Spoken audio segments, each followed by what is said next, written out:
com o Olavo. Vamos lá, pro Olavo. Então, boa tarde, amigos. Estamos aqui de volta. E a cada semana, o número de absurdidades que tem saído na mídia e que nós não conseguimos comentar aqui é crescente. A coisa está chegando a um ponto que a mídia nacional é um mostruário de alucinações. É um fenômeno social gravíssimo. Eu não estou exagerando, não estou fazendo piada, eu estou simplesmente usando elementos comparativos, que eu diariamente acompanho o que sai na mídia no Brasil e em outros países, e eu vejo, vamos dizer, que a capacidade dos jornalistas brasileiros para os raciocínios mais elementares está diminuindo a olhos vistos.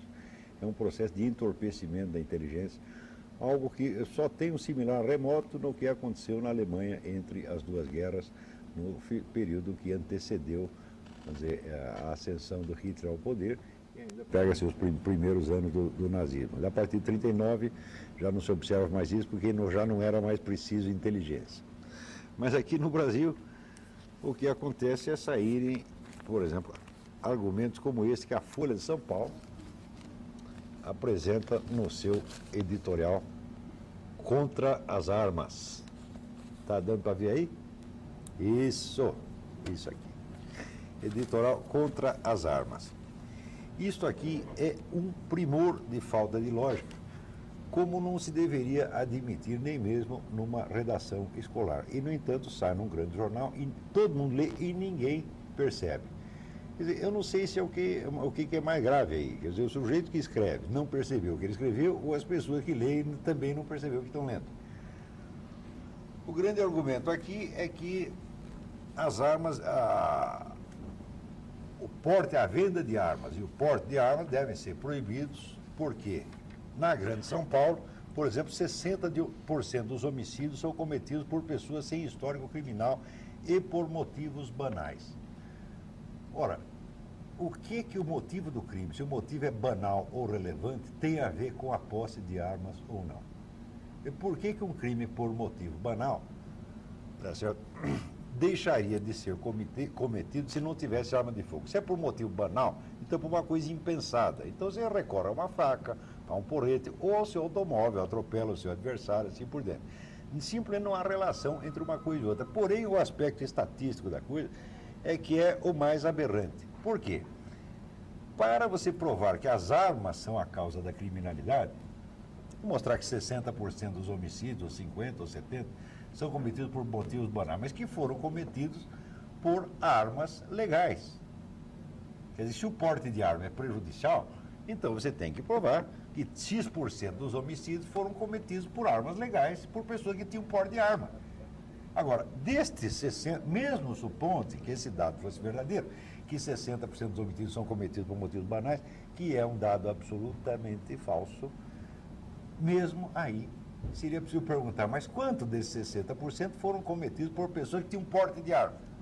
O resultado é praticamente nenhum. Na cidade do Rio de Janeiro, no ano passado, sabe quantos portes de armas foram concedidos? 2, exatamente 2. Quer dizer, se você proibir o porte de arma no Rio, no ano seguinte haverá menos 2 armas em circulação. Isso quer dizer que a quase totalidade das armas que circulam no país são armas ilegais.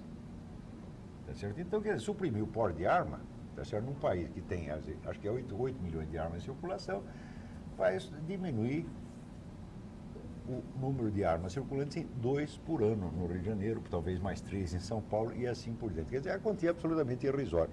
Mas aqui o editorialista da Folha de São Paulo diz que é muito importante simbolicamente. Quer dizer, que proibir as armas é muito importante. Quer dizer, o senhor acha mesmo que bandido, traficante vai ficar muito impressionado com essa coisa simbólica? Isto é raciocínio mágico. Isto é uma total empulhação, né?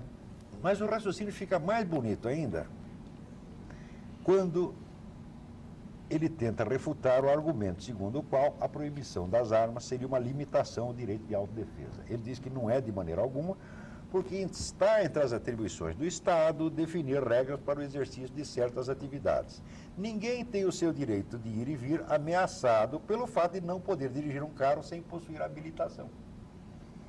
Ora, a habilitação corresponde exatamente ao que seria o porte de arma. Então, este raciocínio prova que a necessidade do porte de arma não limita o direito de autodefesa, mas isso não prova de maneira alguma que a proibição da própria arma não limita esse direito. Quer dizer, isso é um raciocínio que é inaceitável numa criança de 10 anos. Se o sujeito fizer uma redação desta, tá certo? Tem que ter 0. Agora, isso eu estou falando apenas da lógica da argumentação, sem entrar ainda na matéria, no assunto.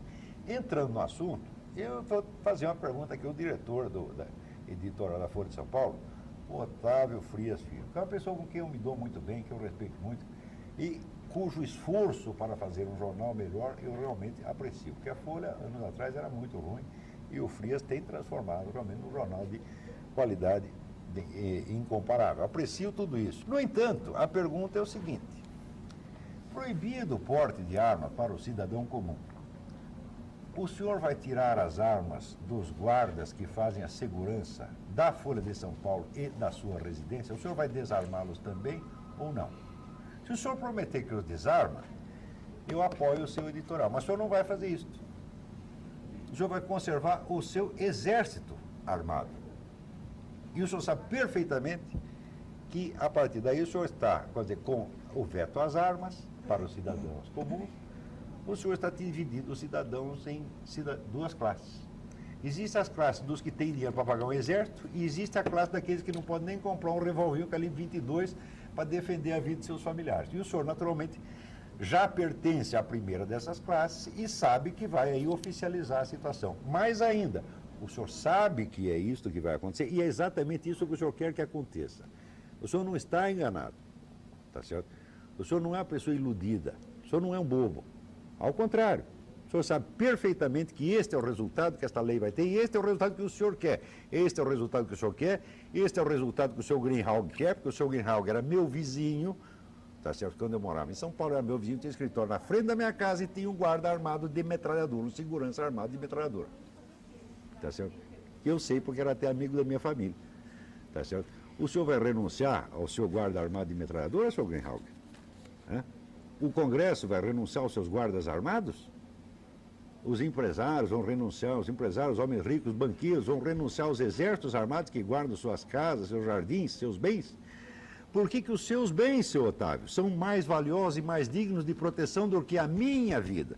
Se o senhor mesmo, neste mesmo editorial, o senhor reconhece que o Estado não tem sido capaz, aqui, note bem, tal decisão não vai, como já se disse, impedir que traficantes e outros representantes do crime organizado consigam armamento leve ou pesado que se utilizam. Claro, porque compram no contrabando. Para isso seriam necessárias outras medidas que o poder público tem falhado em adotar. Ou seja, se o poder público reconhece que não tem a capacidade de me proteger, que direito ele tem de proibir que eu me proteja a mim mesmo? Se eu, no mesmo tempo, ele está concedendo esse direito ao senhor, aos outros donos de jornal, aos banqueiros todos, aos deputados, senadores e a todos os ricos. Que sentido tem isso?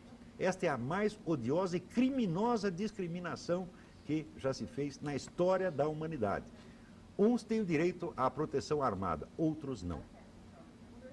A vida de uns é sacrossanta e será defendida por todos os meios possíveis, porque eles terão a proteção do Estado. Tá certo? O senhor não vai me dizer que se a Folha de São Paulo for assaltada, a polícia não vai estar aí em 2 minutos. Mas se eu for assaltado uma vez, vai levar 1h30, 2 horas, 3 horas. Que se eu não estivesse armado naquele dia, antigamente eu tinha arma, hoje não tenho mais. Né? Eu perdi. Eu tinha, isso foi 15 anos atrás, eu tinha armado. Entrou 4 vagabundos em casa, armados. O que eu ia fazer? Bater em 4? Sabe que eu sou o quê? Né? O Sylvester Stallone? O Mike Tyson ia sair na porrada com 4 horas, meu amigo. Não tenho capacidade para isso. Então eu fiz o que podia, eu dei uns tiros, os caras foram embora, saíram correndo. Tá certo? Senão não estaria conversando aqui. Hoje, se entrar ladrões na Folha de São Paulo, a polícia irá correndo, porque é uma instituição importante, e além disso, já tem os seus próprios seguranças armados defendendo o seu patrimônio e a sua vida. Agora, se entrar na minha casa, a polícia vai levar 3 horas, 4 horas e meia, tá certo? Quando chegar lá, encontrar o meu cadáver, mas isso não tem a menor importância, né, seu Frias? O que importa é o seu patrimônio. É o seu, é o do seu Setúbal, é o do seu Zermiro, todos esses terão guardas armados. Então, meu amigo ouvinte, você, o telespectador, Se você tem dinheiro, você compra um exército. Se você não tem, morra. Porque o Estado, que admite não poder protegê-lo, proíbe que você mesmo faça e ainda diz que isto de fato não vai diminuir a criminalidade, mas tem uma importância simbólica. Sabe qual é a importância simbólica? A importância simbólica é encobrir de um halo de boas intenções esta discriminação criminosa a que todos nós seremos submetidos, porque nós ficaremos na classe dos desarmados, enquanto os defensores do desarmamento vão ficar na classe armada. Todos eles, os donos de jornal, todos vão fazer isto, toda esta gente. Os deputados todos, os senadores todos, os homens ricos todos, porque até hoje eu não vi um rico contra a campanha do desarmamento.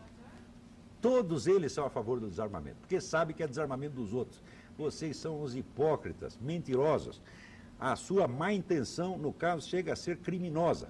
Vocês querem, não é que vocês querem o desarmamento, vocês querem o monopólio do direito de autodefesa. Este é o monopólio para vocês. Vocês querem tirar o nosso, mas conservar o seu. Como se já não bastasse este absurdo, este jornal aqui, O senhor falou que é uma cláusula de descarte? né, que, para dizer como o velho humorista Jaguar dizia antigamente de alguns grandes jornais, este jornal impresso em cocô, tá certo, traz esta manchete, comemorando os 60 anos do fim da guerra na Europa, porque depois a guerra continuou no Japão. Põe esta foto de Stalin e o rotula o libertador da humanidade. Não satisfeito com esta coisa, quer dizer, o senhor de fato libertou uma boa parte da humanidade, ele libertou da vida 20 milhões de russos, né? Quer dizer, dizem que a invasão hitlerista matou 20 milhões de russos, mas nem precisava, porque Stalin já tinha matado outros 20 milhões quando Hitler entrou lá. Como se não bastasse isso, ainda tem um subtítulo maravilhoso aqui, porque é: sob o comando do maior e melhor dos seus filhos, a humanidade derrotou o nazifascismo. Maior e melhor dos seus filhos. Quer dizer que no entender destes animais, Stalin foi maior que Buda, Jesus Cristo, Moisés, etc, etc. É o maior e melhor dos filhos da humanidade, o maior dos filhos da... Não é para falar palavrão, tem aquela senhora, dona Janaína, né? Dona Beatriz. Dona Beatriz achou ruim. Mas a senhora sabe do que este homenzinho é filho. Né? Muito bem. Ora, exibir Stalin como alguém que nos libertou do nazismo não é totalmente falso, porque de fato a Rússia entrou na guerra, tá certo? E de fato perdeu 20 milhões de soldados combatendo o nazismo. Perdeu 20 milhões de soldados por quê? Porque a Rússia não tinha armas, então tinha deficiência de armas em face dos alemães, então usava como armas o quê? Os corpos humanos. Quer dizer, tinha lá um batalhão alemão armado até os dentes, eles mandavam milhões e milhões e milhões de soldados desarmados para morrer na frente. Né? Agora, como é que começou a guerra? Tá certo? Então, está aqui este livro, eu sugiro a leitura para aqueles que leem inglês, e quem não lê, pergunta para quem lê.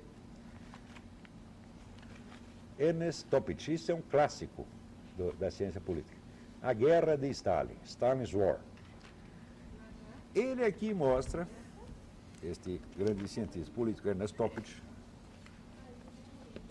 mostra como Stalin preparou a Segunda Guerra Mundial com antecedência de 15 anos.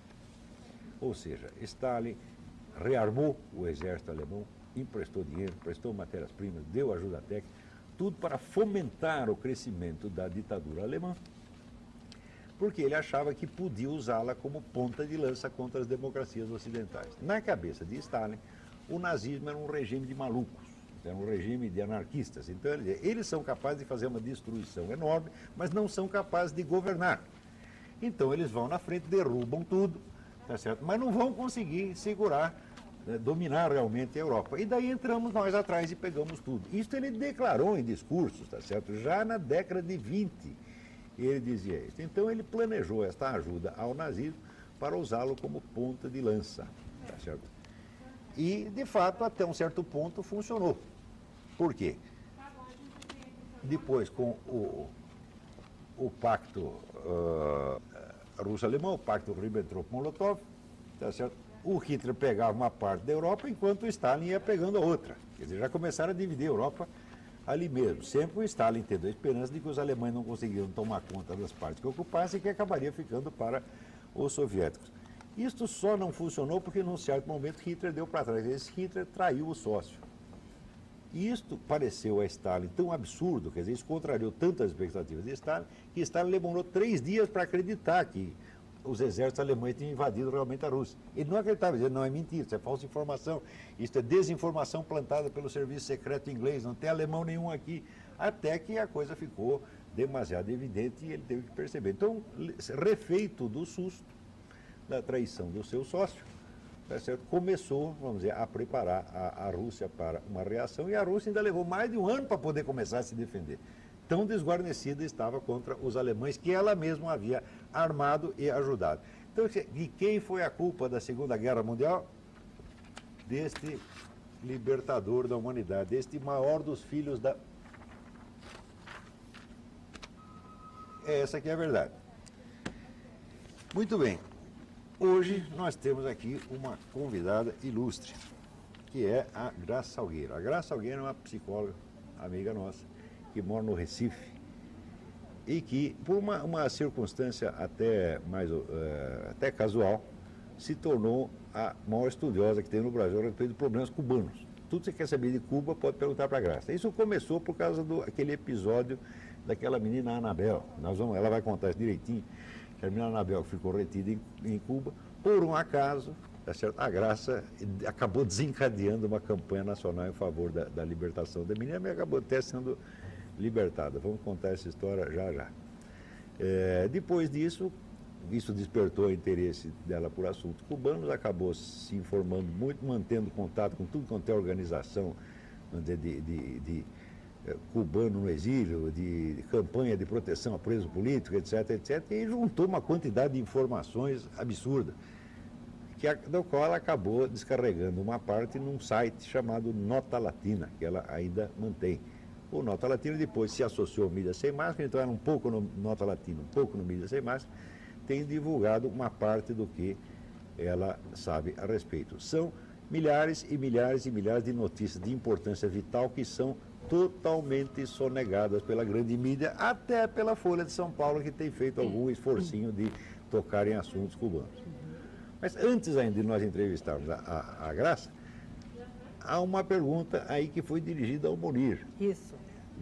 E que eu gostaria que ele respondesse, então. Vamos lá. Tudo bom, Munir? Muito bem, então, a todos. Como vocês sabem, eu sou economista liberal, tentando explicar um pouquinho o que é liberalismo, pelo menos tentando não deixá-los confundir liberalismo com neoliberalismo. Então, qual é a pergunta, por favor? Olha, então querendo saber o que você acha dos empréstimos oferecidos pelos bancos aos aposentados e pensionistas do INSS e que estão sendo descontados em folha. Bom, aí eu acho que há duas coisas ao mesmo tempo. A primeira é entender o que ele significa do seu ponto de vista estritamente econômico. E a segunda é compreender o que ele significa sob o ponto de vista político. Então eu vou dar uma opinião sobre a primeira parte. Eu vou dizer para vocês o seguinte, eu estava aqui por coincidência coletando aqui nos meus recortes de absurdos, ou melhor, de informações importantes na mídia para que nós compreendamos a situação atual, e eu gostaria de ler para vocês algumas das manchetes. Então tem aqui, nos principais jornais brasileiros sempre, né? Então tem aqui, Delfim alerta para risco de estagnação. Inadimplência é recorde em março. Inadimplência volta a subir em março, diz Serasa. Estudo contraria Lula e prevê crescimento menor do PIB. Estudo do próprio IPEA, que é uma organização do governo federal. Confiança do consumidor cai em abril pelo 3º mês seguido. IBGE aponta desaceleração da indústria. Crescimento de importações perde fôlego em abril. PIB sobe 5,2% em 2004, mas já perde fôlego. E, por último, tem aqui um artigo muito inteligente do Luiz Nassif, que é um grande economista, talvez o melhor comentarista econômico por escrito do Brasil, que diz em outras palavras, o seguinte, diz assim, o respiro do consumo está terminando com o esgotamento do nível de endividamento das famílias. Os investimentos já estão refluindo. O setor financeiro racional está careca de avaliar a imprudência desta política monetária, mas não externaliza a opinião. Contenta-se em ganhar mais um pouco enquanto dura a farra. Então, o que eu queria dizer a vocês sobre esse ponto, sobre este assunto que está aí sendo perguntado, é que a economia brasileira está em rota descendente com toda a clareza. Vocês, se verificarem todos os indicadores econômicos, macroeconômicos, indicadores ligados a indústrias, a mercados, verão que a coisa começa agora a descer naquele efeito que eu já lhes expliquei aqui, da roda gigante, que quando sobe, chega ao ponto máximo, só pode descer e vai chegar no fundo do poço de novo. Esse sobe e desce faz com que o país continue sempre no mesmo lugar. E a razão pela qual isso acontece é que o governo fez uma espécie de publicidade, sobretudo por causa das eleições do ano passado, uma publicidade na área de uma melhoria econômica, que foi muito amplificada pela ação dos meios de comunicação que adorariam que os clientes tivessem ser animados para botar anúncio no jornal. Quer dizer, o jornal adora notícias positivas porque isso faz com que os clientes se animem a anunciar mais. A mesma coisa vale para todos os meios de comunicação. Mas o que aconteceu de fato é que a nossa melhoria do ano passado teve uma ligação direta com o fato de que as nossas exportações bateram recordes extraordinários. Ou seja, foi o público externo quem comprou.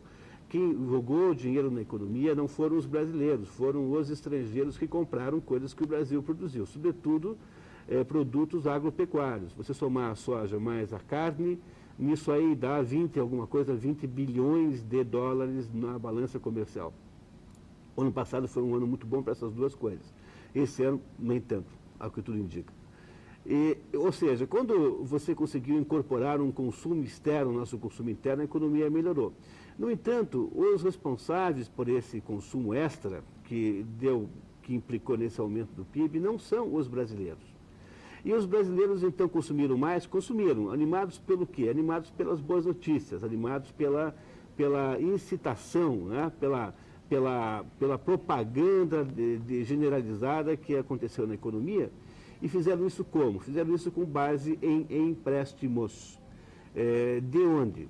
Não só de empréstimos bancários. Se você for em qualquer cidade brasileira grande, você vai descobrir que nas ruas centrais existe uma infinidade de gente distribuindo filipetas, pequenos folhetos de financeiras que chegam a cobrar aí 15% de juros ao mês, dependendo do tipo de empréstimo.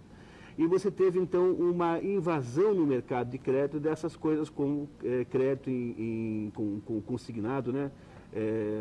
Ou seja, esses créditos que são descontados na folha de pagamento obrigatoriamente, ou seja, são créditos de risco tecnicamente zero. Imagina a hipótese que o devedor possa morrer eventualmente, é verdade, mas isso é estatisticamente previsível e já está no preço. Ou seja, os créditos cobrados na folha de pagamento são créditos de risco zero. Não por isso eles têm uma taxa de juros muito mais baixa. Eles têm uma taxa de juros mais baixa, mas não é muito mais baixa. De modo que, na prática, eles são uma espécie de galinha dos ovos de ouro das instituições financeiras que os exploram. Porque eles não têm risco nenhum na prática, e eles, então, mesmo custando um pouquinho menos do que custam os créditos ditos do mercado financeiro normal, eles trazem uma margem de lucro extraordinária. Então, o que aconteceu no Brasil é que o governo, para poder fazer de conta que o Brasil havia se tornado, então, um país riquíssimo, um país crescendo, as taxas incríveis que vai enriquecer, o governo criou não só uma publicidade para incentivar as pessoas a gastar o seu dinheiro, a gastar a sua poupança e assumir crédito, como também criou esta modalidade de crédito garantido pela cobrança na folha de pagamento, que atinge os funcionários públicos em geral, em princípio, e, em segundo lugar, os funcionários das empresas privadas, porque muitas delas já estão fazendo convênios com instituições financeiras, e maciçamente agora os aposentados. Então, o que acontece é que, se nós prestarmos atenção no que o Luiz Nassif nos disse, quem está me ouvindo deve estar percebendo isso pela sua própria experiência do dia a dia. A pessoa física está à beira da explosão financeira. A capacidade de endividamento chegou ao máximo. Então é muito provável que, se a economia realmente continuar descendo com a velocidade com que está, e se esta descida significar um aumento do desemprego, nós vamos ter uma séria crise de crédito no Brasil, com interrupção abrupta dos financiamentos bancários e da redução mais profunda ainda dessa tendência à estagnação da economia. Então, eu diria que, do ponto de vista exclusivamente econômico, esses créditos em folha de pagamento são o principal insumo, o principal combustível do aumento do consumo da pessoa física no Brasil. Ora, não preciso nem ele dizer isso, basta você olhar para você mesmo. Você não recebeu aumento, ou se recebeu foi um aumento simbólico, e as pessoas não conseguiram se reempregar em massa. Houve algum reemprego, é verdade, mas não houve um reemprego em massa. Continua aí uma quantidade de gente absolutamente sem renda, ou vivendo de favores, ou de biscates, ou de pequenos expedientes, que não foi incorporada à economia. Portanto, temos aqui, na verdade, uma parte de um estratagema de parecer que as coisas vão melhor do que vão. É essa a visão desse assunto sob o ponto de vista estritamente econômico. E parece que tem muita gente já arrependida de ter feito isso, né, Manier? E daí não tem como...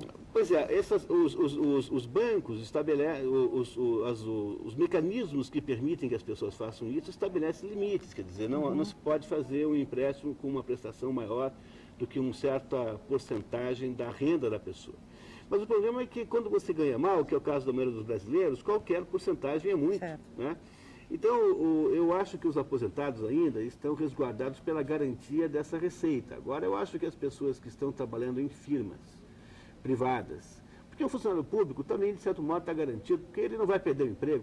Quer dizer, ele pertence a uma casta de pessoas privilegiadas que não perderá o emprego de modo nenhum, a não ser que se esforce muito para consegui-lo. De modo geral, não perde o emprego.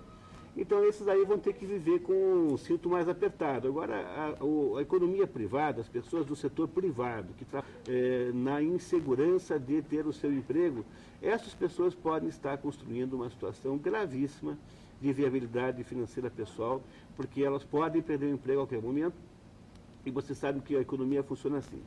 Quando começa a reduzir, quando começa o problema de crédito na pessoa física, as firmas, sobretudo o comércio e os intermediários financeiros, reduzem o crédito para a pessoa física. Como isso acontece, diminui a venda no comércio. O comércio não vende mais porque a maior parte da venda que o comércio faz é a crédito. Porque as pessoas não têm R$1.500 para comprar uma geladeira à vista, de modo geral. E aí, então, como o comércio começa a reduzir a sua venda, ele começa a fazer menos encomendas para as fábricas. E as fábricas, então, em seguida, começam a tirar um turno, demitindo uma parte do pessoal, e aí você começa com um círculo vicioso na economia de redução da ocupação média de todo mundo. É nessa hora que um excesso de endividamento pode significar para a pessoa física uma situação dramática. Eu acho que é isso que, nesse momento, os bancos já devem estar imaginando que vai acontecer. Se é que eles têm algum juízo, né? Eu imagino que, nesse momento, tendo essas notícias todas, sobretudo do Serasa, que é uma instituição com muita precisão de dados, porque eles incorporam toda a inadimplência financeira do Brasil, não comercial, mas financeira dos bancos, eu acho que é para se preocupar. Teve aí, acho que foi o mês passado, em que 20 em cada 1.000 cheques compensados voltou, o que é a taxa a quantidade de cheques compensados devolvidos mais alta da história. Não se está falando aqui de valor, só de quantidade de cheques, de documentos. Há um problema seríssimo de inadimplência que está subindo. Por quê? Porque a economia não cresce mesmo de verdade, e não cresce porque o governo quer todo o dinheiro para ele. O governo acha que via sistema tributário, tirando 37% a 40% do PIB, ou via emissão de títulos públicos, a taxas de juros absurdamente altas, o governo quer todo o dinheiro para ele. Portanto, a possibilidade das pessoas poderem usufruir da movimentação de dinheiro é muito pequenininha. O Brasil não vai sair desse efeito roda gigante, a não ser que cresça muito. Desculpe. E para crescer muito, tem que diminuir a quantidade de participação do governo na economia. E agora nós vamos falar um pouquinho com a Graça, né?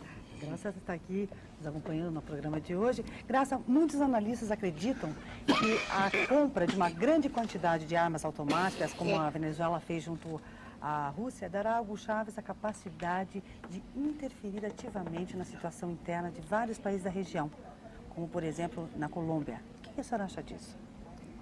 Veja, boa tarde primeiro aos telespectadores. Essa compra que Chaves fez é de fato uma coisa muito temerária, porque é sabido, embora ocultado sempre, uma certa amizade, uma certa fraternidade que há entre ele e as Farc, a ILN e a UC. E são insurgentes, são terroristas, né? E que esse armamento, inclusive o presidente Bush emitiu um parecer recentemente da preocupação dele que essas armas fossem acabar nas mãos desses terroristas, né?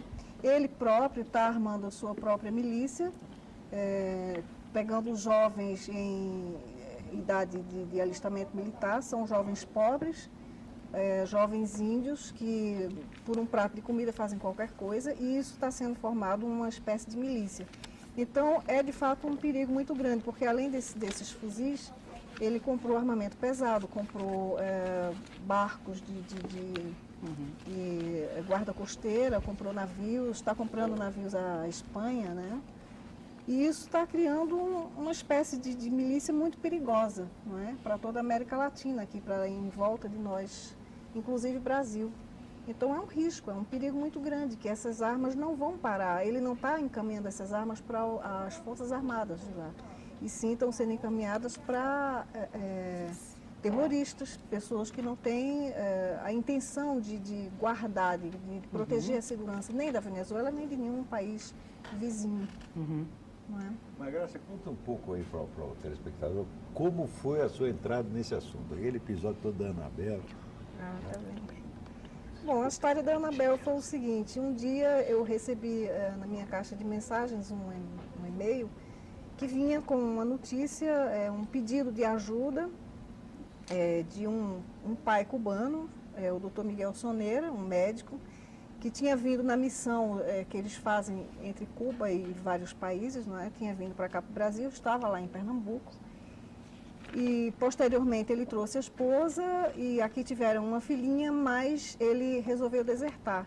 Então, por conta dessa deserção, o Fidel Castro reteve a filha mais velha dele, Anabel, que na época tinha 12 anos, e não deixou que ela saísse, que era uma forma de pressionar o retorno deles a Cuba, né? Porque esse pessoal que vem em missão, médicos, professores e desportistas, pelo menos em tese, na verdade eles são, quase todos, são agentes que vêm para esses países da América Latina para a desenvolção.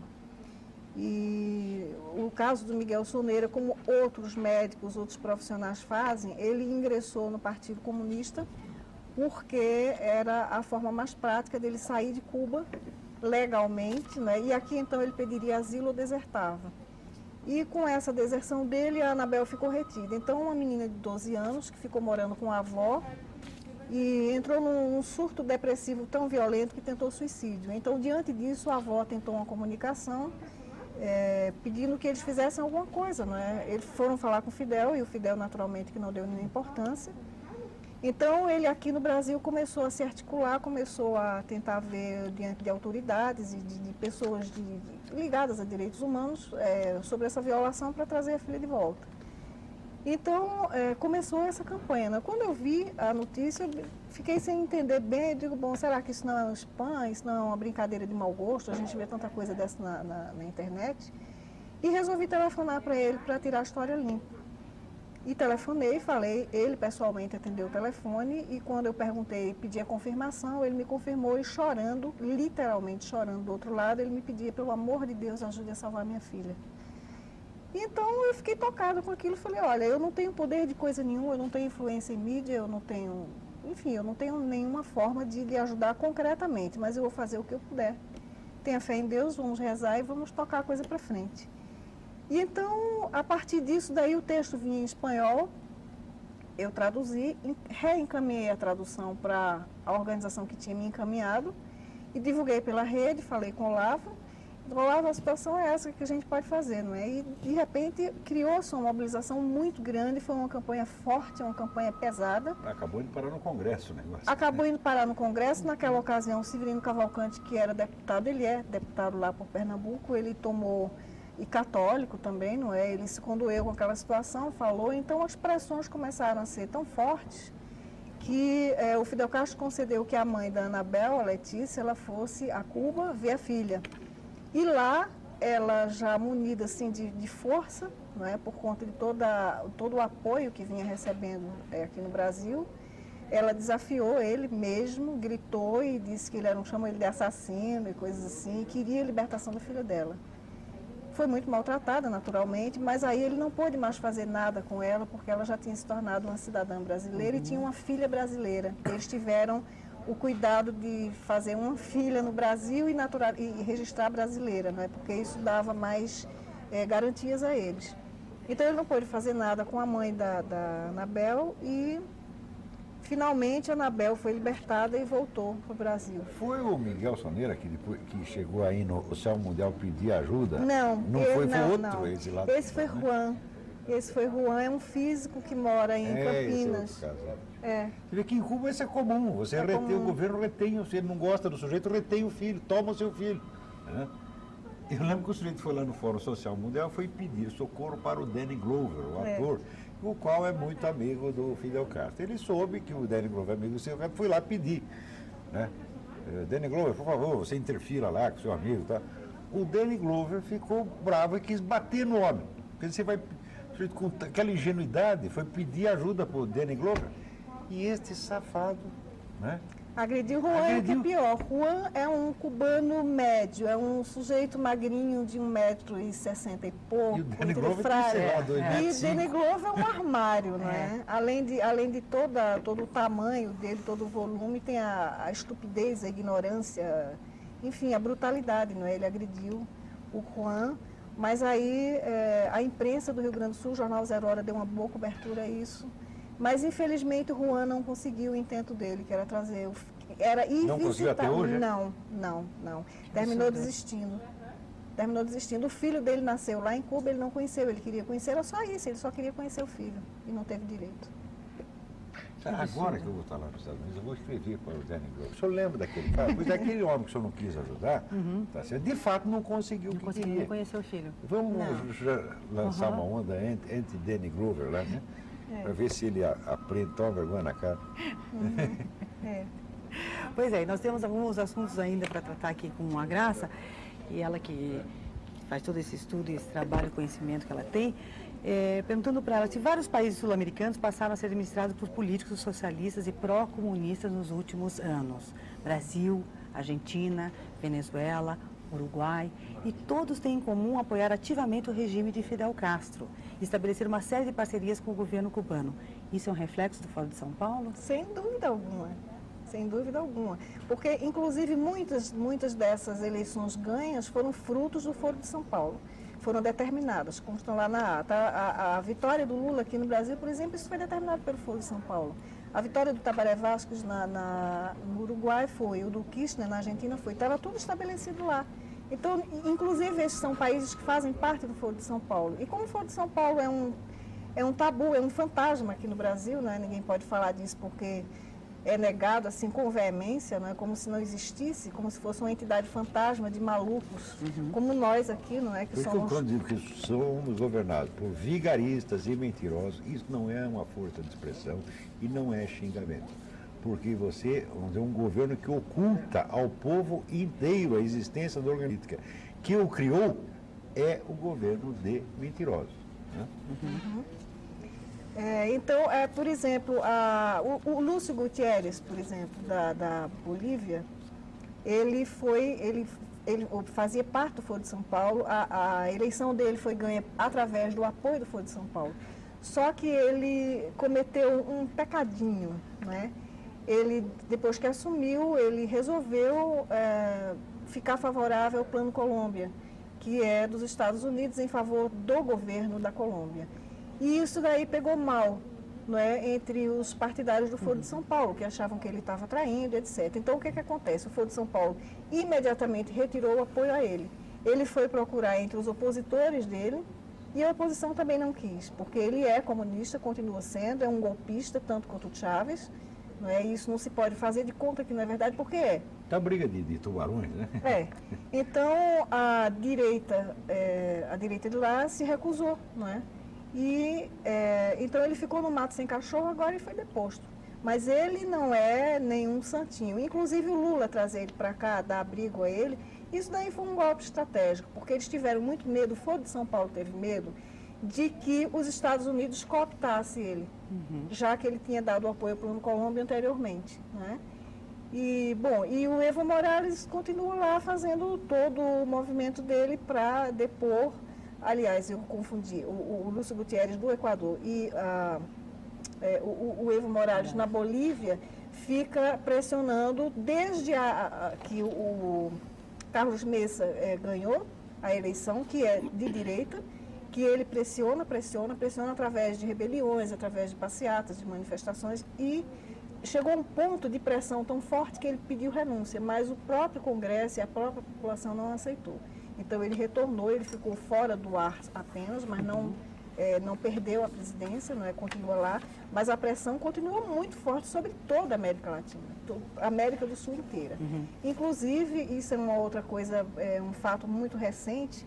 Houve um encontro, um congresso lá na Argentina, há coisa de, acho que não tem nem um mês ainda, em que houve uma palestra com o Heinz Dietrich, que é um alemão, que é o mentor espiritual, aliás, é o guru de Chávez, e ele apresentou um mapa de como seria essa nova república, da União das Repúblicas Socialistas da América do Sul. É o Frei Beto da Venezuela. Não, ele não é o Frei Beto porque ele não é religioso, o Frei Beto é outro.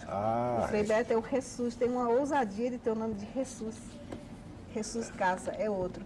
Mas ele não é... O Heinz, não, é o guru intelectual. Guru intelectual, tá certo. E ele apresenta uma bandeira onde tem a América do Sul, assim, inteira vermelha, que são justamente os países que já são comunistas, já pertencem ao Foro de São Paulo, já fazem parte dessa nova república, né, dessa nova América Latina, né? Agora, eu pergunto para você, quem sabe disso? Às vezes as pessoas confundem as coisas, porque elas acham o seguinte: o país só é comunista quando estatizou toda a economia e já não há mais atividade capitalista. Se você for por escrita, nunca existiu país comunista em parte alguma, porque na União Soviética, onde a estatização dos meios de produção foi muito, muito rápida, ela só começou 10 anos depois da tomada total do poder e da extinção física de todos os adversários. Então, esses países já são comunistas, quer dizer, já são comunistas na política, a estrutura política é comunista.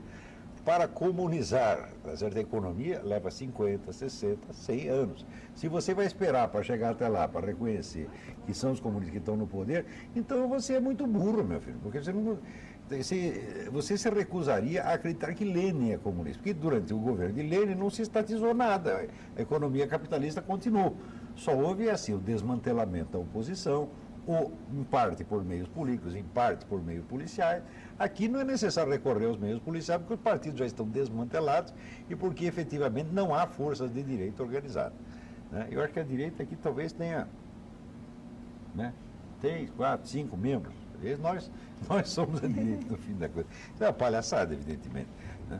Então tem gente que gostaria até de que nós fôssemos uma direita organizada para eles poderem dizer que eles estão lutando contra algo. Vocês não lutam contra nada, vocês só arrumam portas abertas, tá certo?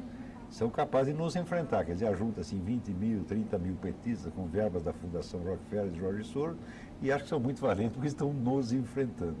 E isso é só o que acontece no Brasil. Então aqui o desmantelamento da oposição é praticamente espontâneo, tá certo? Então, agora, o esquema político que nos governa já é comunista, sim, com o auxílio de toda a mídia que está integrada neste esquema desde muito antes da chegada do PT no poder. Tá certo? Porque não se trata só de PT, trata-se de um pool de partidos que entre eles, inclusive, tem discussões, tem oposição interna. Oposição de esquerda existe. Você pode, por exemplo, achar, tem gente que fala mal do Lula porque acha que ele não é esquerdista o suficiente. A entrevista dada pelo Luiz Fernando Veríssimo essa semana é isso. Já o Lula nos traiu, porque ele não é comunista o suficiente. Mas isso também já é uma coisa clássica nas revoluções comunistas. O primeiro governante que você bota nunca é suficientemente revolucionário. A revolução vive de comer os seus líderes, tá certo? A primeira geração de líderes não é revolucionária o suficiente, aí corta aquelas cabeças, vem outra, essa aqui também não era revolucionária o suficiente, e assim por diante. Tudo isso é tão clássico na história do comunismo que a gente vê isso se repetir no Brasil. E perceber que as pessoas não entendem, não percebem, é terrível. Porque quando uma coisa é óbvia demais e as pessoas ainda ficam hesitando e não percebem, dizer, será? É um negócio da síndrome do piu-piu, né? Então, é ser consternador, quer dizer, eles estão... tornar o Brasil comunista é mais fácil do que tirar doce da boca de uma criança. E o Alexandre do Centro para a Graça ou para o Olavo, ele pergunta se vocês têm conhecimento da saída do livro em português de Humberto Fontoura. Acho que é Fontoura? Fontova. Fontova, que chama-se Fidel, o tirano favorito de Hollywood. Acho que não saiu por português? Não.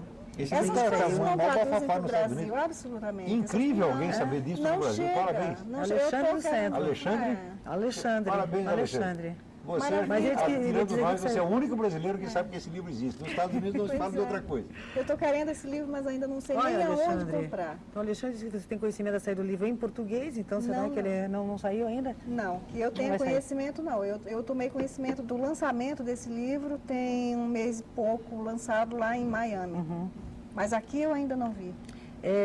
Agora, Graça, a Deise da Miranda Madaré, ela pergunta se existe um perigo relativo para a América Latina e o Brasil, porque o presidente Lula mantém relação aparentemente cordial com o presidente Hugo Chávez. Porque o Lula é o perigo. Ele é o próprio. Meu Deus. Olha, por exemplo, o governo americano está fazendo de conta que não sabe disso. Está fazendo de conta que o problema é só o Chávez e que o Lula é bonzinho. Está fazendo isso que está ainda tentando tirar a dúvida para ver se consegue conquistar o Lula. Mas não vai conseguir. Isso é sonho, ilusão, poesia e romance. O Lula vou repetir pela 1000ª vez, o Lula foi fundador e durante 12 anos presidente do Foro de São Paulo. Ele é o responsável direto por tudo que está acontecendo na América Latina. Ele é um dos criadores do Hugo Chávez. Ele é um dos criadores da situação do narcotráfico na América Latina. Ele foi o grande protetor das Farc durante 12 anos. O perigo é o próprio Lula. Não acredito que esse é bonzinho, não. Tá vendo? Esse é um comunista. Lula é um comunista, tá certo? É um homem pérfido, mentiroso, perigoso, duas caras. É só você ler as atas do Foro de São Paulo e comparar com o que ele diz e ver que o que ele assina como presidente do Foro de São Paulo é uma coisa e o que ele diz para vocês é outra coisa completamente diferente. O que ele diz para a corriola dele é uma coisa, o que diz para o público é outra. Sempre teve duas caras. Graça, quer comentar alguma coisa, Graça? Não preciso dizer mais nada. Eu quero só sugerir que visitem o Mídia Sem Máscara. Lá tem um bannerzinho para o Foro de São Paulo. Lá tem todas as atas e é possível as pessoas confirmarem aquilo que a gente afirma. Porque quando a gente fala essas coisas, muitas pessoas já me disseram, isso é a sua percepção, você é exagerada, você é catastrófica, coisas assim. Digo, bom, não sou eu que estou dizendo, está lá, foram eles que disseram, assinaram, escreveram e decidiram.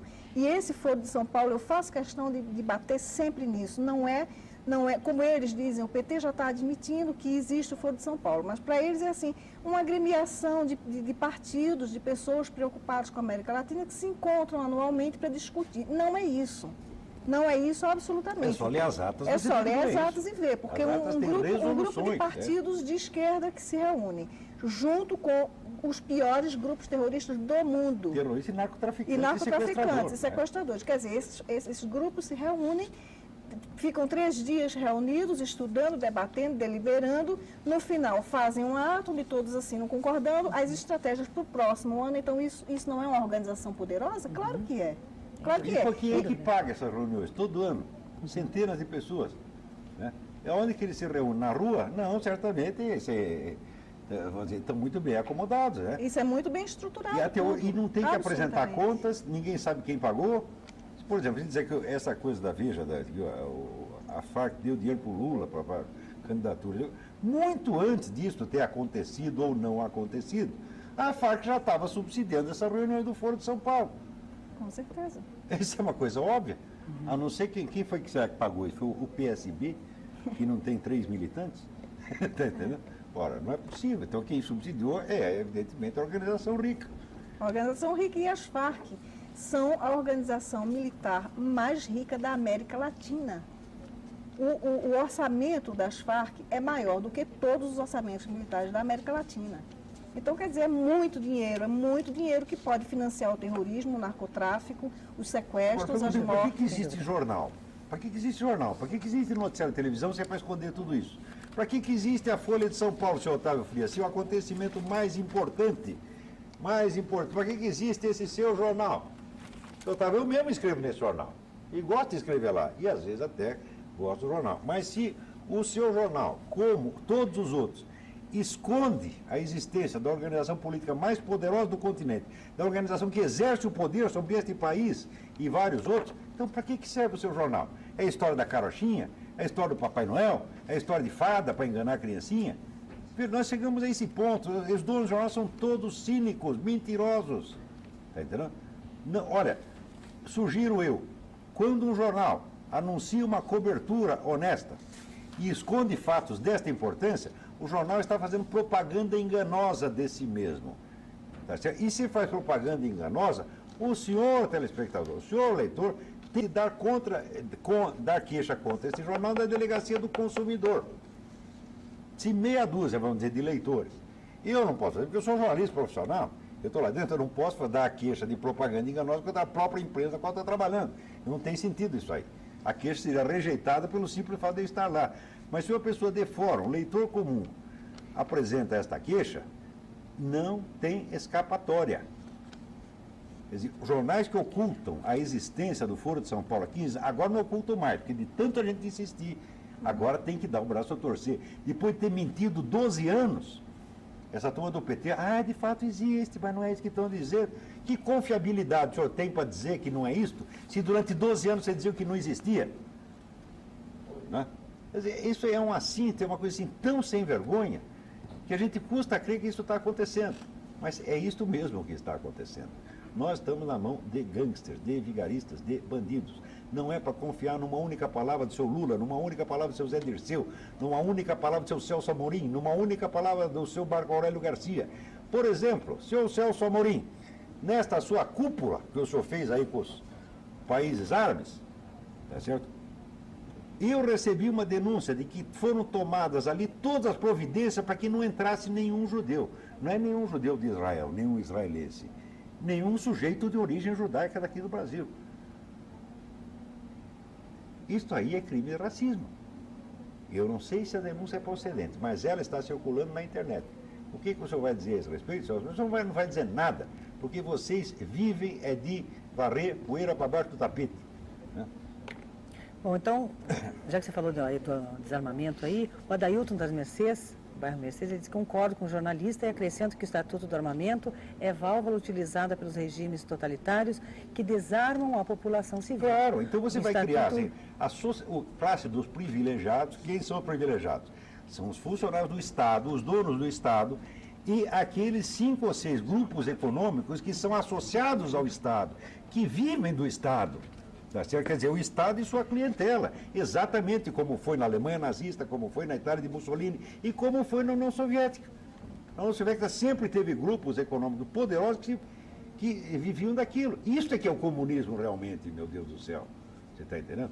O nosso comunismo não vai ser melhor do que foi na União Soviética ou do que foi em qualquer outro país socialista. Nós já estamos sob ele, estamos sob o governo desta classe de privilegiados totalitários, com as suas alianças capitalistas. Capitalismo só tem liberdade para essa gente. Manir, quer comentar uma coisinha? Eu acho assim, eu acho que não há meios nesse momento no país de se reverter essa tendência ao desarmamento, porque a população é completamente, vamos dizer assim, hipnotizada pela ideia de que ter arma é uma coisa ruim. Houve uma manobra de relações públicas e de marketing absolutamente bem sucedida, que gerou então uma espécie de algeriza moral que você tem a violência, que é uma atitude e que é um estado espiritual extremamente positivo, que com as pessoas de bom senso, de boa índole têm, foi usado contra você para transformar você numa espécie de vítima inofensiva, indefesa para não só a ação do Estado, como o nosso telespectador está sugerindo, como a qualquer espécie de violência.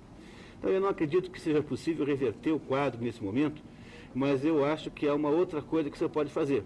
Quer dizer, eu penso que, uma vez que esteja completamente consolidado o desarmamento, do ponto de vista jurídico, toda pessoa no Brasil que for assaltada, que sofrer uma violência, deveria procurar um advogado e entrar com uma ação contra o Estado, alegando o seguinte: bom, o Estado, ao me desarmar, assumiu a responsabilidade pela minha segurança. Não tendo cumprido com essa responsabilidade, o Estado me deve uma indenização.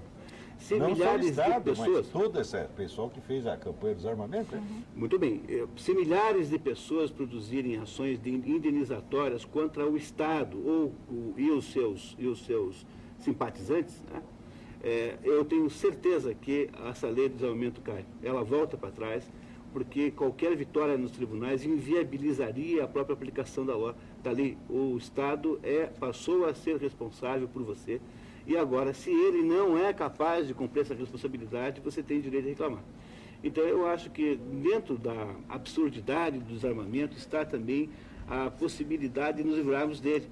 Talvez seja essa a única atitude que se deve fazer agora. Eu queria incitá-los, eu queria sugerir aos cidadãos de boa índole que, ao serem vítimas de violência, que procurem os seus direitos e chamem o Estado à responsabilidade por aquilo que ele fez. Quer dizer, o Estado não quer que nós nos armemos, ele quer tornar a pessoa indefesa, muito bem, então ele que vá atrás dos bandidos e os prenda. Se ele não faz isso, então, meu velho, vamos à justiça pedir uma reparação. Acho que essa é a única atitude decente que se podia fazer de agora em diante. Uhum. E continuando, então, a participação do Adailton aqui, né? Que ele disse que, desculpe, o Estatuto veio contradizer o que já está no Código Penal, porque ninguém pode portar arma sem estar com porte de arma. E a direção mata mais no Brasil do que a arma. Os acidentes com crianças provenientes de uso de armas são bem inferiores aos acidentes de trânsito. A arma branca sempre matou mais que armas de fogo. O que querem nos tirar é o direito da defesa do nosso país e família. Isso é do Adailton. E a Neri Marques, lá do Boqueirão, diz que se a lei do desarmamento está sendo respaldada em poucos acidentes domésticos com armas de fogo, sugiro que sejam fechadas as praias do litoral paranaense. Pois de novembro até hoje tivemos mais ou menos 200 afogamentos, que também foram acidentes. Tá? Então, para você... Então, incrimine-se o mar. Mas é acidente, né? E o Fábio Olavo do Água Verde admira muito o seu trabalho, sempre lê os seus artigos e deseja por você uma boa viagem. Muito obrigado. Continuando aqui... falando de viagem, eu tenho que avisar aqui o espectador, este será o último programa do qual que eu farei aqui ao vivo e a cores. Né? Você fará a cores, mas não ao vivo mais. Ao cores, mas não ao vivo, eu terei que, estando no exterior, onde eu estou indo como correspondente do Diário do Comércio de São Paulo, também serei correspondente deste programa, obviamente, tá certo? Só que todos os meus comentários terão que ser mandados em gravação.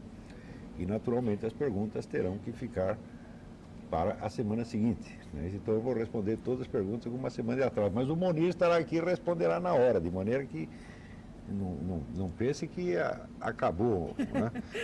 Não pense que agora vai ser a escola Lisonje e Franca. Nós estamos aí presentes, vamos continuar fiscalizando esse negócio e tentando responder na medida do possível. Claro que as perguntas são sempre em número maior do que nós podemos abarcar, porque o florescimento de absurdidade por esse Brasil é tão grande, né, que nem nós temos a capacidade, nem o Mídia Sem Máscara tem, a Nota Latina somada, todos nós somados não conseguimos dar conta do que tem acontecido, porque os produtores de absurdidades têm muito dinheiro. São todos donos de jornais, todos donos de canais de televisão, para que só fazem isso. Não cumprem o seu dever jornalístico elementar. Então, sobra para esta minoria. É um pequeno espaço, né? Olha, o Raimundo do Rebouças pergunta para a Graça como a senhora interpreta o atentado contra a Petrobras na Bolívia. Atentado contra a Petrobras na Bolívia. Ontem. Eu não vi. Ontem nem fiquei sabendo Não disso. tomei conhecimento. Então, ficamos sabendo agora, Raimundo. Me desculpe, eu não tenho condição de responder porque eu não vi. Puxa vida, vamos ver se semana que vem nos informamos então nós vamos falar. semana que vem faremos uma análise disso aí. Com sem certeza. dúvida. Alguma coisa sai no Mídia Sem Máscara ou no Nota Latina que vai ser reativado semana que vem. E o João Alfredo do Portão, Olavo, o senhor acha que a ingenuidade das pessoas em geral, dos intelectuais de hoje, a ingenuidade existente no pré-comunismo e nazismo, o senhor pode comentar sobre o livro que o senhor está escrevendo atualmente? Não, eu vou dizer, não há ingenuidade nenhuma, o que há é esperteza. Quer dizer, todo este pessoal... Por exemplo, agora tem muita gente que está brabinho com o governo Lula, né, por um motivo ou por outro, mas que 2 meses atrás estavam assinando manifesto em favor de Hugo Chávez. Quer dizer, eles estão reclamando do Lula, o defeito do Lula ainda não é o Hugo Chávez. Né? Então esse pessoal sabe que com a ascensão desse regime comunista, eles vão ter poder. É isso que eles querem. Eles fazem parte, né, do aparato partidário, eles fazem parte da máquina de dominação. Toda esta intelectualidade ativista, tá certo? Que tem todo o espaço na mídia, tá certo? Que ocupa todos os cargos na universidade, todos os cargos na instituição cultural, esta gente faz parte do esquema de poder. Quanto mais a esquerda sobe no Brasil, mais esta gente está bem de vida.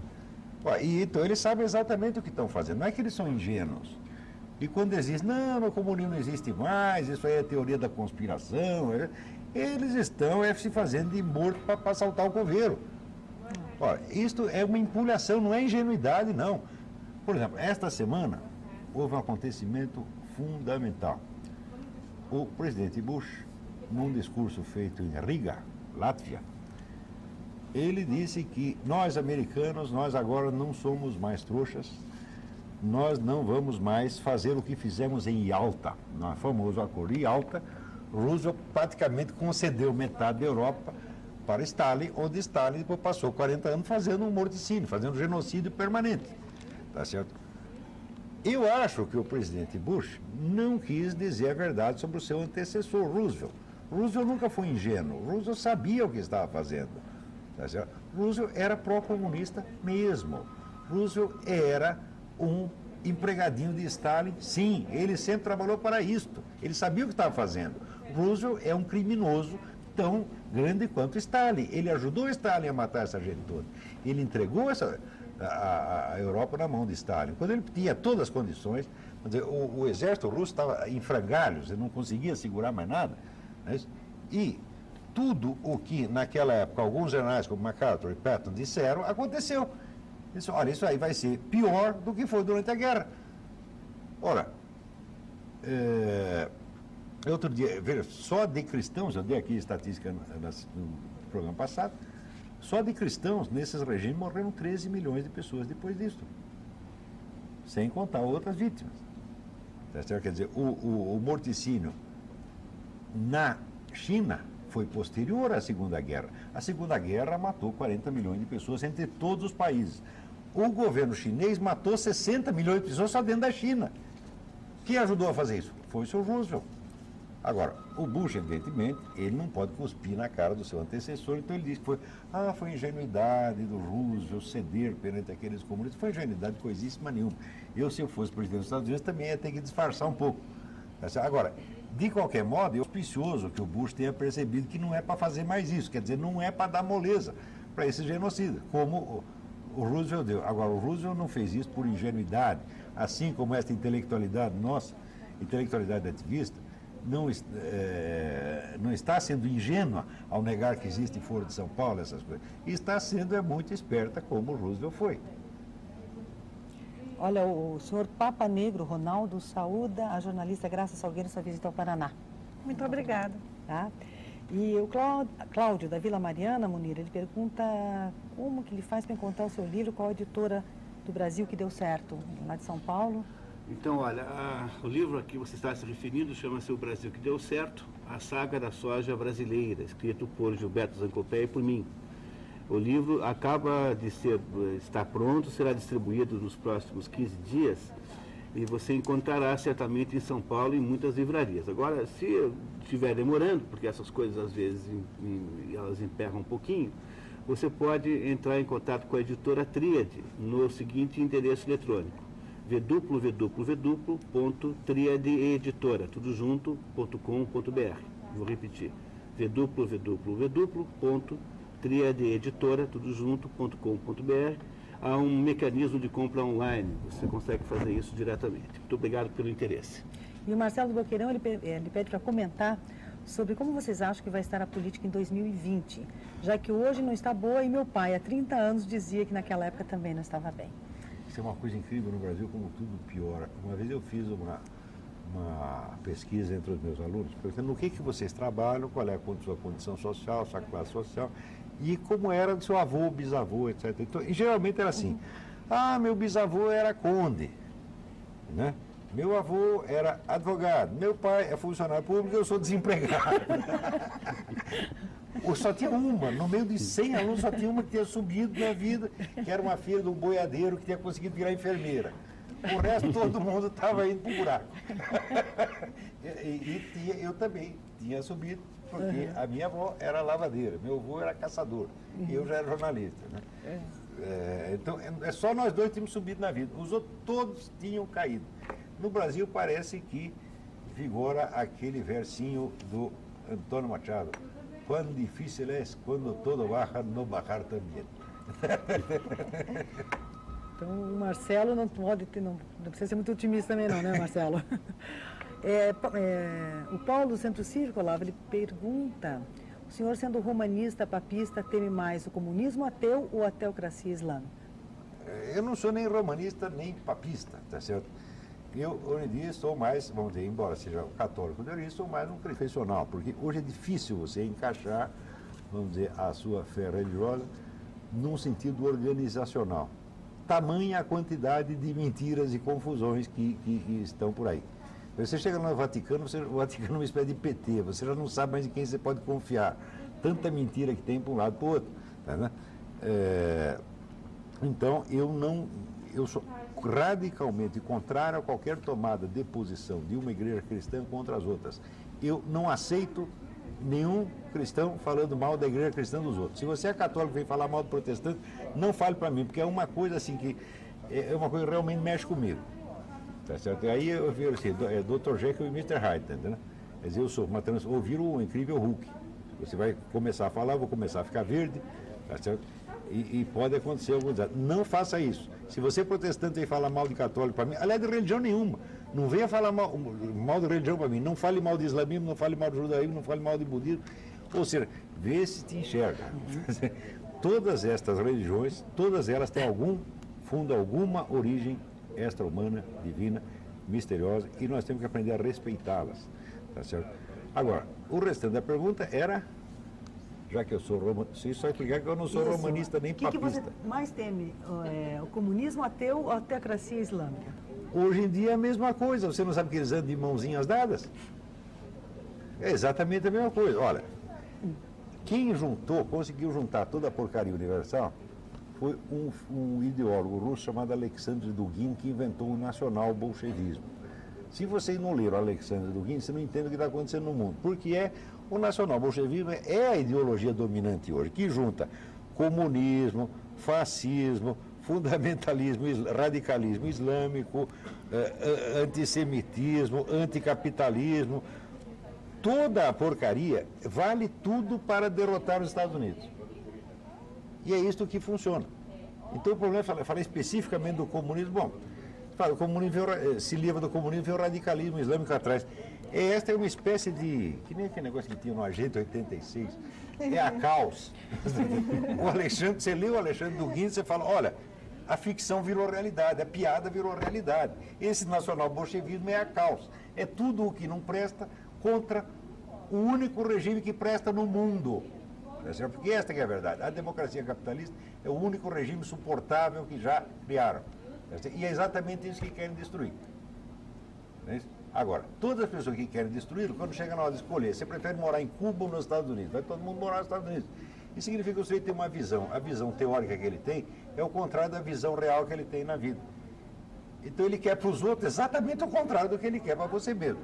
Para mim, Miami, São Francisco. Para você, né? Havana, Pequim, etc, etc. As pessoas são todas malucas, pô. Né? Vamos lá. A Beatriz do Centro, sobre o governo do Lula, ele não concorda com a posição do senhor Olavo, pois desde que o Lula assumiu a presidência, está investindo pesado nas classes mais pobres.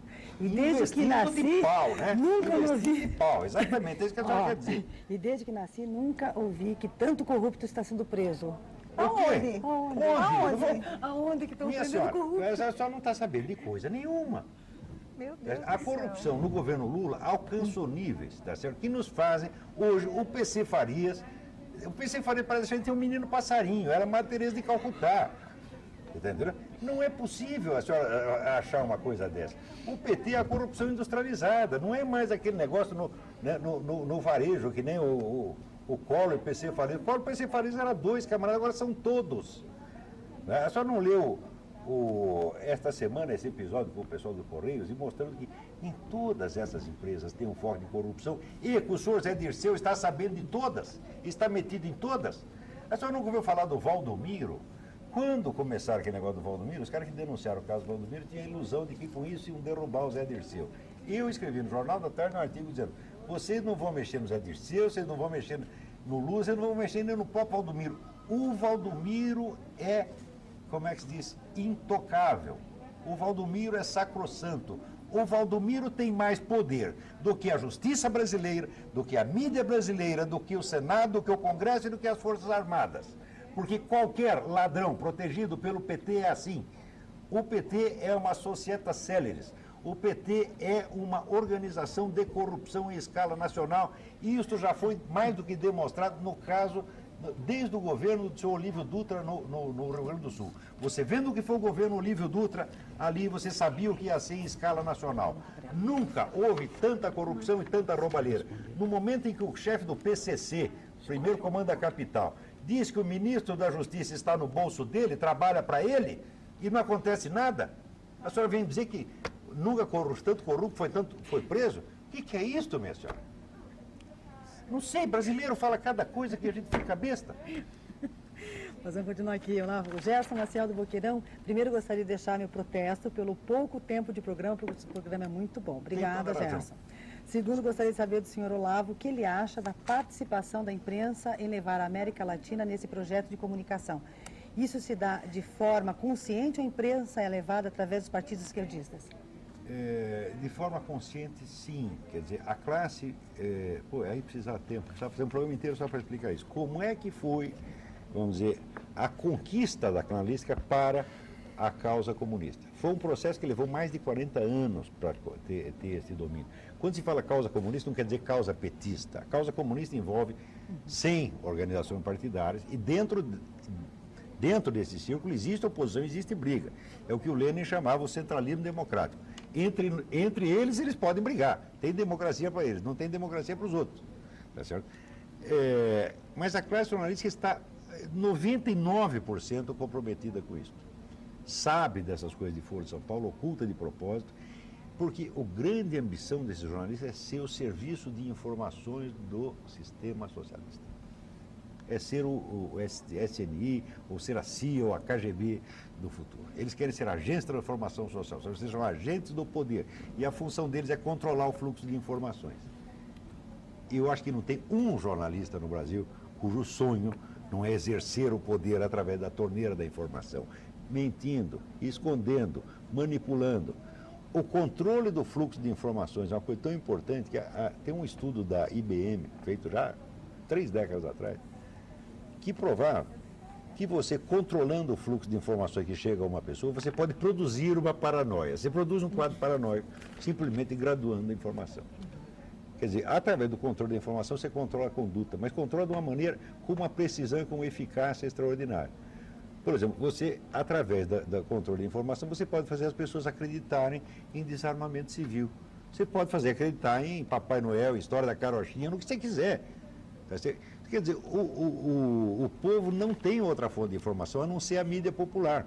O povo não lê estudo especializado, o povo não lê documentos originais, não lê fontes primárias, como o historiador. Então, ele tem que se guiar pelo que ele vê na mídia. Ora, a mídia no Brasil é constituída de 5 ou 6 canais e meia dúzia de jornais.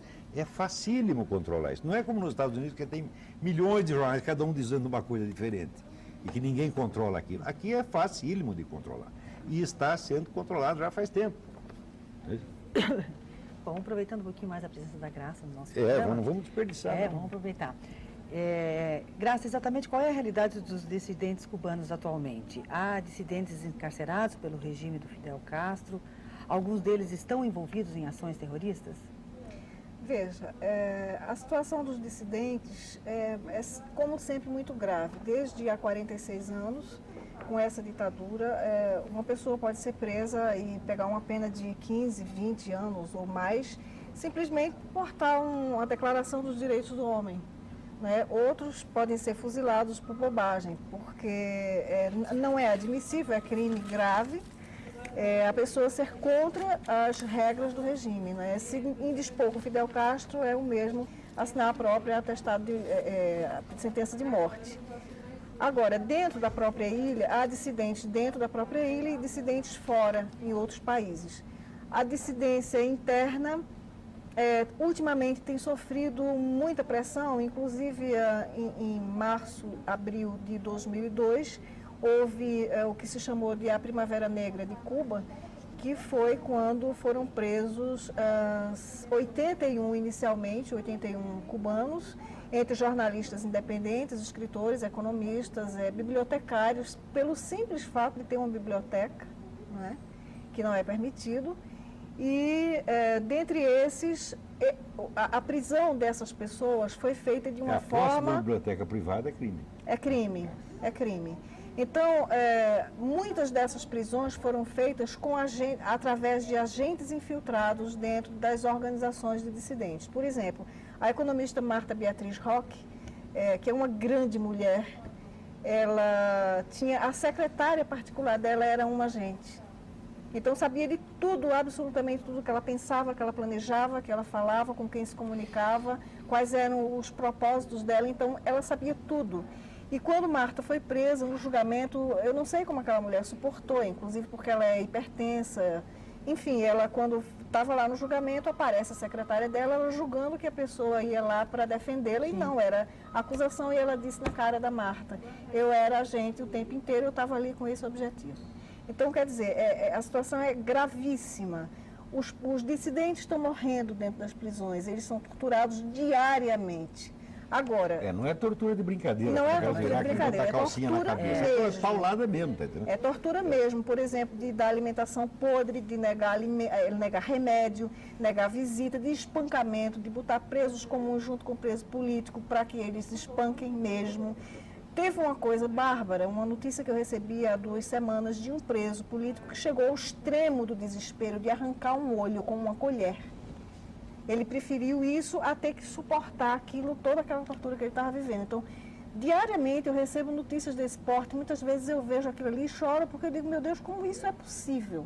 E as pessoas sonegarem esse tipo de informação, e o pior, os defensores desse regime, como o seu Chico Buarque, como o seu Oscar Niemeyer, todos são ricos, criminosos que se aproveitam disso a defender esse Apologista tipo de regime coisa. genocida é culpado moralmente de genocídio, segundo todas as leis internacionais. Está ouvindo, seu Chico Buarque? Está ouvindo seus puxa-saco de Fidel Castro? Está ouvindo seu João Ubaldo, que fica falando mal do Lula agora, quando o senhor assinou em favor de Chaves? Assinar em favor de Chaves é assinar em favor de Fidel Castro. É a mesma Vocês coisa. são todos culpados desse genocídio que já matou 120 mil pessoas, segundo o livro negro da Revolução Cubana que acabou de sair. Agora, ainda tem mais um pouco a acrescentar além disso, que a pergunta se refere se há terroristas no meio deles. Veja Isso. bem, os Estados Unidos prenderam uma coisa de uns 3 anos, mais ou menos, 5 espiões que estavam infiltrados lá, inclusive alguns da CIA, infiltrados na CIA, e na verdade eram espiões cubanos. Prendeu legalmente, fez um julgamento, eles estão presos, cumprindo uma condenação legal.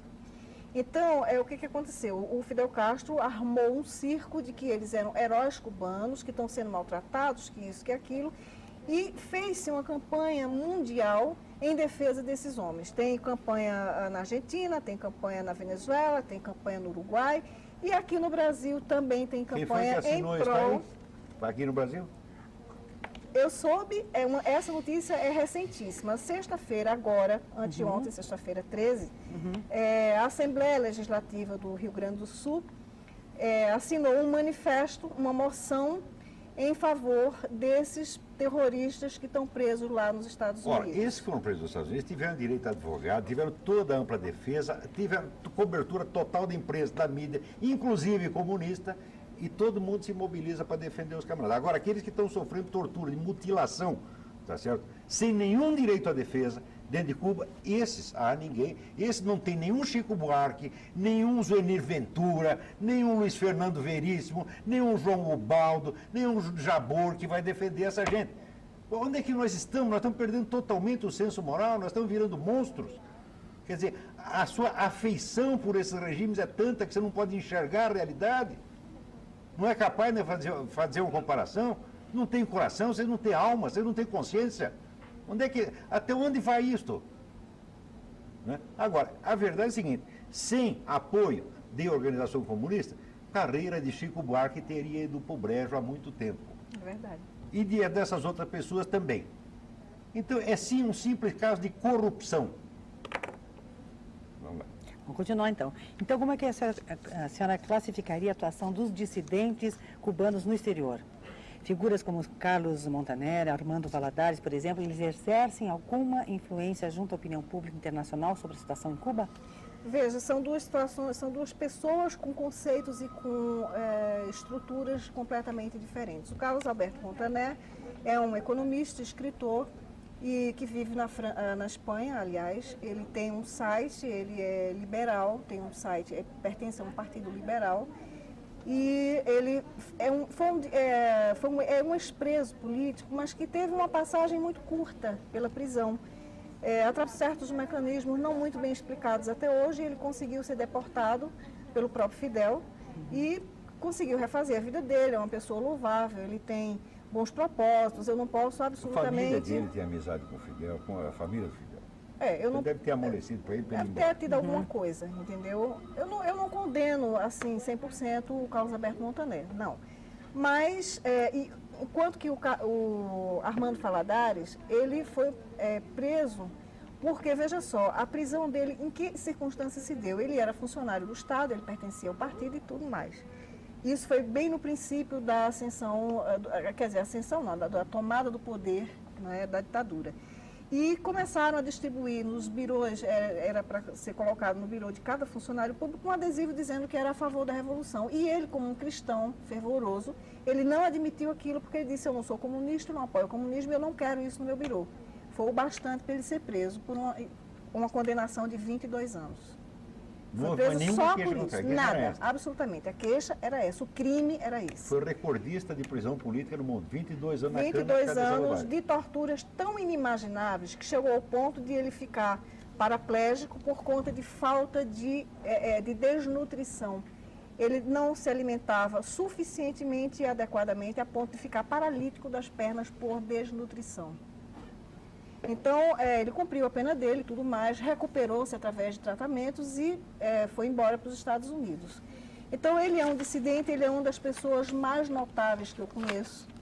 E lá ele escreve muito esporadicamente, ele escreve para um jornal e às vezes encaminha artigos aqui para o Brasil, que eu sou a tradutora exclusiva dele. É isso que o Chico Buarque gosta.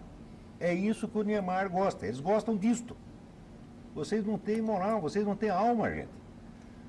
Nós estamos lidando com monstros, com pessoas que não têm a mínima consciência moral. Haja bonito o regime que faz isso.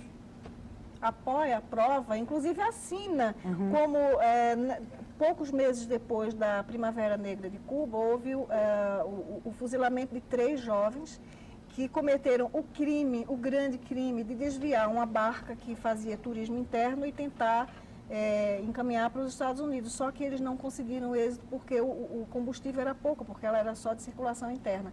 Foram presos e com um julgamento sumaríssimo de 1 hora para os 3, sem direito a advogado, sem nada, eles foram condenados à morte por fuzilamento como terroristas. No entanto, esses daí, os terroristas das Farc, terroristas do ELN, do Hamas, do Hezbollah, de tudo isso que o seu Fidel Castro congrega no Foro de São Paulo e que seu Lula apoia, não é, assina dando apoio e confraterniza com essas pessoas, não são consideradas. São insurgentes, são rebeldes, não é? Dão resistência, são movimentos sociais, não é? Como o MST, que é um bando de criminosos, um bando de vândalos, de marginais, não é? Que é o próximo exército, a milícia que está sendo criada aqui, junto com as milícias bolivarianas do seu Chaves.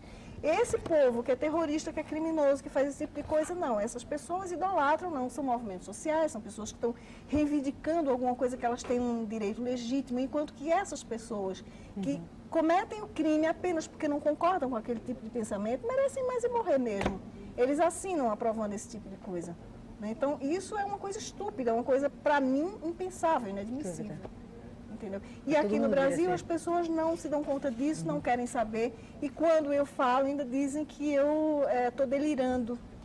Não é? Que eu estou delirando, que isso não é verdade. Enfim, eu mostro lá, eu ponho os sites, eu ponho os links provando tudo isso. Quem quiser ver, vá lá. Está lá, é prova, eu tenho prova, eu não invento coisa. Prova não significa mais nada. Aqui vale mais a opinião do seu Chico Buarque, tá certo? Do que toneladas de documentos. Quer dizer, o Chico Buarque disse, na macacada toda acredita. Agora, se você mostra documento, não quer dizer nada. Então, um país assim é um país suicida. Vocês querem morrer? Vocês vão morrer. Vocês querem o comunismo? Vocês vão ter. Tá certo? Nós já avisamos até onde podíamos. Nós não podemos fazer milagre. Não somos políticos, não somos líderes de coisa nenhuma. Tá certo? Não vejo nem a menor... tem pretensão Nem tem política. pretensão de ser. Tá certo? O que dá para a gente fazer, já fizemos, já avisamos. Missão cumprida. Tá?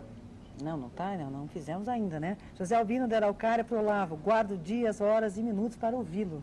Muito Ele obrigado. pediu para você comentar sobre a expressão ópio do povo, mas antes que você comente alguma coisa, que já estamos chegando ao final do programa, o João Batista do Novo Mundo parabeniza o programa, o Olavo de Carvalho pela coragem no que é dito, suas ideias devem ser multiplicadas entre o povo. E, como toda semana, né, Olavo, um monte de pergunta que não foi respondida. É muito simples. Vocês querem tirar limpo esses negócios? Então, desafiamos estas pessoas a debater publicamente comigo. Não? Vamos ver. Camarada como Chico Buarque, como Luiz Fernando Veríssimo, vamos ver quantos manifestos já assinou em favor desses genocidas.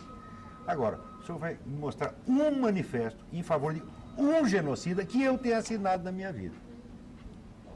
Mostre isso. Porque, por exemplo, às vezes eu até defendo o regime militar, mas defendo depois que ele acabou. Defendo historicamente. Na época eu estava contra. Tá certo? Quer dizer, eu nunca disse uma palavra em favor de nenhuma dessas porcarias, exceto durante o período dos 18 aos 20 anos que eu fiquei no Partido Comunista, porque acreditava em vocês. Né? Agora, vocês todos, vocês carregam a responsabilidade moral de ter legitimado o governo genocidas. Tá certo? Agora, quando o soldado americano põe uma calcinha na cabeça do iraquiano, os dos direitos humanos, que coisa horrível. Vocês são palhaços ou querem nos fazer de palhaços? Não, é pior, chama de tortura, né? Aqui Chama foi de tortura né? isso. Quer dizer, cortar o braço do sujeito é tortura, botar a calcinha na cabeça dele também é tortura. Então... Não existe mais nenhum referencial. Não tem mais né? referencial. Né? Nada é melhor e nada é pior. Tudo é igual, tá certo? Então, muito bem. Se tudo é igual, tanto faz ser o maior filho da humanidade ou o maior filho da... Já deu tudo na mesma. E dito isto, nós nos despedimos até a semana que vem. Talvez a semana que vem eu ainda não tenha mandado meu primeiro comentário do exterior, mas na segunda semana, se Deus quiser. Até logo, obrigado.